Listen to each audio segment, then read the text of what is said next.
नमस्कार, जोहार। चले जानते हैं झारखंड की ताजा खबरों को, लेकिन उससे पहले अगर आपने अभी तक इस चैनल को सब्सक्राइब नहीं किया तो सब्सक्राइब कर लें, जिससे कि आपको झारखंड की ताजा खबर रोजाना मिलती रहे। पहली बड़ी खबर, 500 रुपए न देने पर युवक को मारी गोली, फिर खुद अस्पताल में करवाया भर्ती, गंभीर हालत में रांची रेफर। झारखंड की राजधानी रांची में अपराधी बेलगाम हो गए हैं। किसी भी इलाके में घटना को अंजाम देने के बाद अपराधी आसानी से फरार हो रहे। पुलिस के जवान सड़क पर दिखते तो हैं, लेकिन अपराधियों तक पहुंच नहीं पाते। शहर के 3 अलग अलग इलाकों में अपराधियों के द्वारा बड़ी घटनाओं को अंजाम दिया गया है।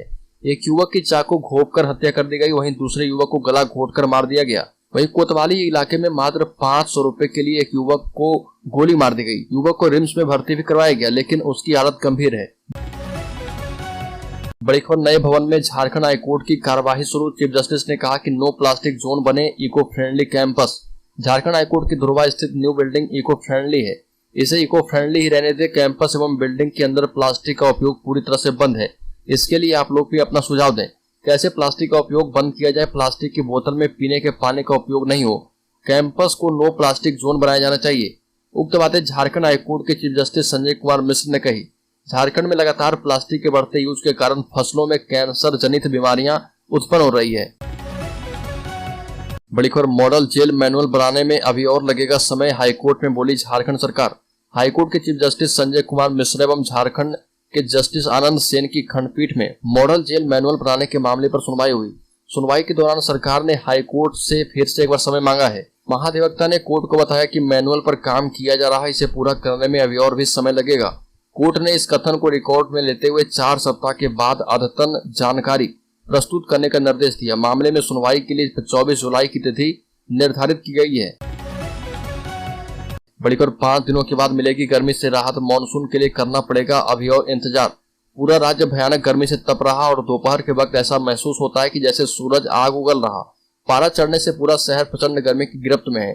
झारखंड वासियों को फिलहाल गर्मी से राहत नहीं मिलने जा रही है। मौसम की तलखी अभी और भी बर्दाश्त करना होगा। अगले 5 दिनों तक मौसम में किसी तरह का कोई परिवर्तन नहीं होने वाला है। 15 जून को पहुंचने वाला मानसून अब 3 दिन और भी विलंब से शुरू होगा। बड़ी खबर, पीएम किसान की 14वीं किस्त 15 जून तक आ सकती है। प्रधानमंत्री किसान सम्मान निधि योजना को लेकर किसान काफी समय से इंतजार कर रहे। अभी तक पीएम किसान की 14वीं किस्त नहीं आई है। इस बीच 14वीं किस्त की तारीख का ऐलान हो गया है। 14वीं किस्त को लेकर नया अपडेट आ रहे हैं। इस बीच किसानों के खाते में 14वीं किस्त भेजने की तिथि को निर्धारित कर दिया गया है। कृषि विभाग के अपर मुख्य सचिव डॉक्टर देवेश चतुर्वेदी ने बताया कि इस साल 15 जून 2023 के आसपास पीएम किसान सम्मान निधि की राशि आपके खाते में भेजी जाएगी। बड़ी खबर, झारखंड में जालसाजी कर बेची गई जमीन अस्थायी रूप से जब्त, इन्फोर्समेंट डायरेक्टरेट ने बताई इसकी वजह। प्रवर्तन निदेशालय ने दस्तावेज में जालसाजी कर बेची गई 74 करोड़ रुपए की मूल्य की जमीन को अस्थायी रूप से जब्त करने का आदेश जारी किया है, और इसमें सेना के कब्जे वाली 4.55 एकड़ जमीन और होटल अंचल के बजरा मौजा की 7 एकड़ जमीन शामिल है। ईडी के द्वारा जारी आदेश में दोनों ही जमीन को अस्थायी तौर पर जब्त करने का कारण इसकी खरीद बिक्री में मनी लॉन्ड्रिंग का सहारा लिया जाना बताया गया।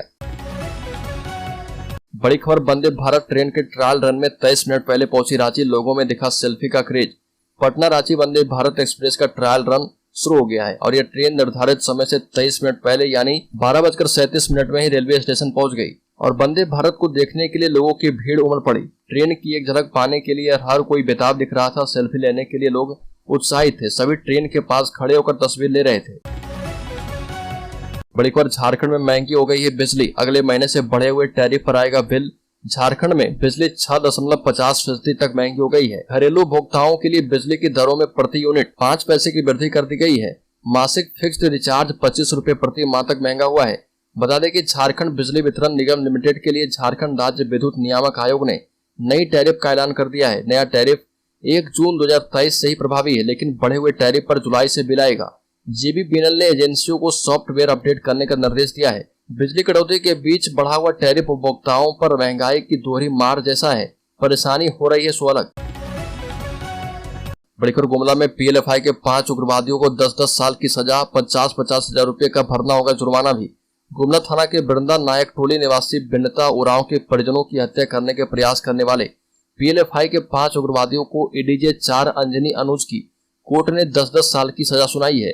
आरोपी राम नारायण गोप, राम किशुन गोप, रमेश गोप, सोमनाथ गोप एवं परमेश्वर गोप को धारा 307/149 के तहत 10-10 साल की सजा एवं 50-50 हजार रुपए का जुर्माना लगाया गया। जुर्माना की राशि नहीं देने पर 1-1 साल अतिरिक्त सजा भुगतनी पड़ सकती है। इस मामले में सरकारी पक्ष की ओर से अपर लोक अभियोजन मोहम्मद जावेद हुसैन ने दलीलें पेश की। बड़ी खबर, क्रिप्टो करेंसी में मुनाफे का झांसा देकर 18 लाख की ठगी। टेलीग्राम पर महिला की बात में आ गया देवघर का अजय। देवघर नगर थाना क्षेत्र के गोविंद अखाड़े लेन के रहने वाले अजय भारद्वाज को एक महिला ने सोशल मीडिया के जरिए ठग लिया। दरअसल टेलीग्राम पर अजय भारद्वाज का संपर्क एक अज्ञात महिला से हुआ और उस महिला ने क्रिप्टो करेंसी में अधिक मुनाफा दिलाने का झांसा देकर उससे यूपीआई आईडी सहित सारे बैंक डिटेल्स की जानकारी ले ली। इसके बाद उसके अकाउंट से 28 बार में 18,65,460 रुपए की ठगी कर ली। घटना के संबंध में अजय भारद्वाज ने साइबर थाने में प्राथमिकी दर्ज करवाई है।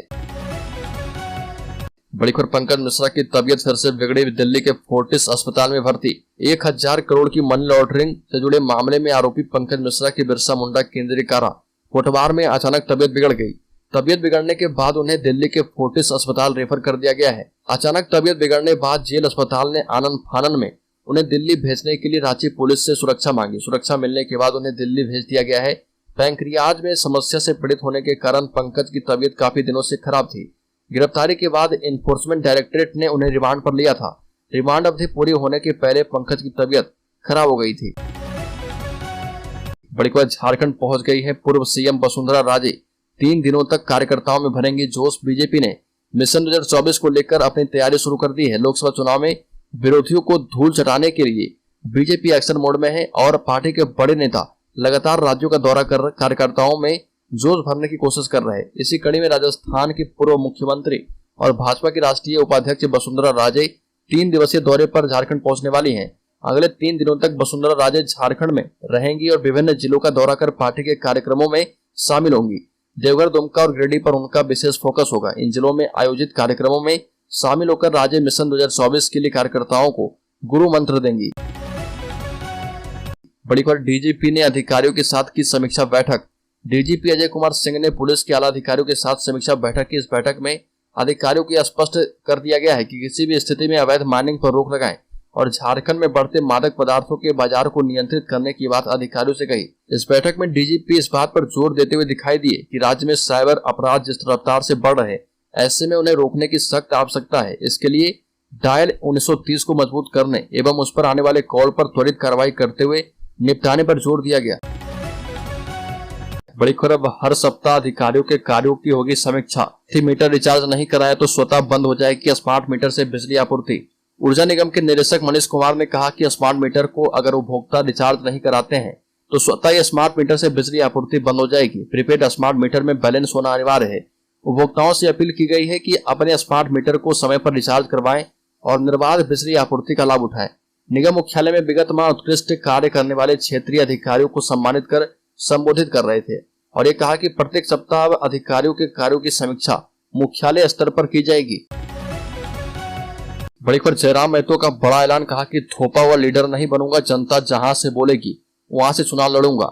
जयराम महतो हाल के दिनों में झारखंड में प्रतिवाद की मुखर आवाज बनकर उभरे हैं। समर्थकों के बीच टाइगर के नाम से चर्चित जयराम 1932 आधारित नियोजन नीति की मांग को लेकर राज्य के युवाओं को गुणबंद कर रहे हैं। उनकी आवाज पर हजारों युवा सड़कों पर उतर रहे हैं। जयराम महतो ने अपने राजनीतिक स्टैंड, चुनावी रणनीति और चुनौतियों से जुड़े कई सवाल के जवाब दिए और यह पूछे जाने पर कि आप टुंडी या डुमरी से चुनाव लड़ेंगे तो कहा कि अभी तक तो तय नहीं किया है। हमारा बैकग्राउंड काफी गरीब परिवार से रहा है, कोई पॉलिटिकल बैकग्राउंड नहीं है। अभी के चुनाव को देख लीजिए, कितना पैसा बहाया जाता है, इसी को देखकर डर लगता है। जयराम महतो ने कहा कि अब चुनाव डुमरी से लड़ूंगा या टुंडी से, या वहां की जनता तय करेंगी। मैं थोपा हुआ लीडर नहीं बनना चाहता, जनता जहां से बोलेगी वहां से चुनाव लड़ूंगा।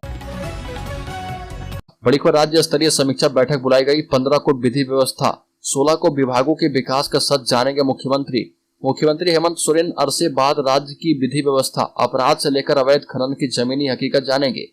वह लगभग सारी विभागों की विकास योजनाओं का सच जानने का प्रयास करेंगे। इसके लिए 15 एवं 16 जून को राज्य स्तरीय समीक्षा बैठक बुलाई गई है। 15 जून को दिन के 3 बजे से प्रोजेक्ट भवन में होने वाली बैठक में विधि व्यवस्था, वारंट का निष्पादन, अन्वेषणों की अद्यतन स्थिति, अपराध नियंत्रण सर्टिफिकेट केस की अद्यतन स्थिति, अवैध खनन, अवैध मादक पदार्थ एवं शराब के अलावा पुलिस से जुड़े इंफ्रास्ट्रक्चर की समीक्षा करेंगे। बड़ी खबर, एनफोर्समेंट डायरेक्टरेट ने सेना के कब्जे वाली जमीन को लेकर नया खुलासा किया। कोर्ट में पेश चार्जशीट में ईडी ने बताया कि जिस जयंत कर्नाड को सेना के कब्जे वाली जमीन का असली रैयत बताया गया था, वह उक्त जमीन के उत्तराधिकारी से संबंधित साक्ष्य में होल्डिंग नंबर, मालगुजारी एवं लगान रसीद जैसे साक्ष्य भी प्रस्तुत नहीं कर सका। यह भी साबित नहीं कर पाया कि उसकी मां मालती कर्नाड बीए मुकुंद राव की इकलौती बेटी थी। जयंत पर यह भी आरोप है कि उसने कोर्ट में संदिग्ध दस्तावेज पर अपने पक्ष में फैसला करवाकर सेना से किराए के रूप में जमीन ले ली थी। बड़ी खबर, पलामू में हर 2 सप्ताह पर एक दुष्कर्म, महिला आयोग ने कहा कि समाज अपनी जिम्मेवारी से बच नहीं सकता। राष्ट्रीय महिला आयोग की सदस्य ममता कुमारी ने कहा कि पलामू में हर 2 सप्ताह पर दुष्कर्म की एक घटना घट रही है। यह बहुत ही दुखद बात है। इन घटनाओं के लिए समाज अपनी जिम्मेवारी से बच नहीं सकता है। यह भी कहा कि दुष्कर्म की घटनाओं के बाद पुलिस अपना काम करती है, मुकदमा दर्ज कर आरोपियों को जेल भेज देती है। समाज के आगे आने पर ही ऐसी संवेदनशील घटनाएं कम की जा सकती है, क्योंकि आरोपी भी हमारे समाज के ही होते हैं। ऐसे लोगों के खिलाफ समाज को खड़ा होकर जागरूकता फैलाने की आवश्यकता है। ममता कुमारी ने पलामू सर्किट हाउस में मीडिया से बातचीत करते हुए कहा कि महिला अपराध की शिकायतें मिलने के बाद राष्ट्रीय महिला आयोग दोषियों को दंड दिलवाने के लिए काम करती है। बड़ी खबर, छात्रों ने हेमंत सरकार होश में आओ 60-40 वाली नियोजन नीति नहीं चलेगी के लगाए नारे, तो पुलिस के साथ हुई नोकझोंक। खतियान आधारित स्थानीय नियोजन नीति बनाने की मांग और सरकार के द्वारा निकाली गई नियुक्ति को रद्द करने की मांग को लेकर झारखंड स्टेट स्टूडेंट यूनियन के आह्वान पर बुलाए गए झारखंड बंद का साहिबगंज में दूसरे दिन भी असर देखा गया। इस बीच आंदोलन कर रहे छात्र के साथ कई स्थानों पर पुलिस जवानों के साथ हल्की बकझक और ग्रीन होटल के पास एक छात्र के साथ मारपीट का मामला सामने आया है। छात्राओं के द्वारा हेमंत सरकार होश में आओ, 60-40 वाली नियोजन नीति नहीं चलेगी आदि कई नारे लगाए जा रहे थे। इस संबंध में छात्र नेता सुनील सोरेन ने कहा कि हेमंत सरकार के द्वारा 60-40 वाली नियोजन नीति हमें स्वीकार नहीं है। सरकार को खतियान आधारित नियोजन नीति बनाना चाहिए। बड़ी खबर, बाबा मंदिर के आसपास की सभी सड़कें होगी चकाचक, देवघर नगर आयुक्त ने लिया संज्ञान। राजकीय श्रावणी मेला शुरू होने से पहले बाबा मंदिर के आसपास की सभी सड़कें चकाचक होगी। नगर आयुक्त शैलेंद्र कुमार लाल ने निरीक्षण कर निगम अभियंत्रण टीम से रिपोर्ट मांगी है और नगर आयुक्त शैलेंद्र कुमार लाल ने मेघनार पुरी लेन के मारवाड़ी कांवर संघ के आसपास की सड़कों की स्थिति देखकर नाराजगी जताई है। निगम के कनीय अभियंता अरविंद कुमार क्षेत्र भ्रमण कर कार्यपालक अभियंता अरविंद कुमार सिंह के पास रिपोर्ट देने को कहा गया है।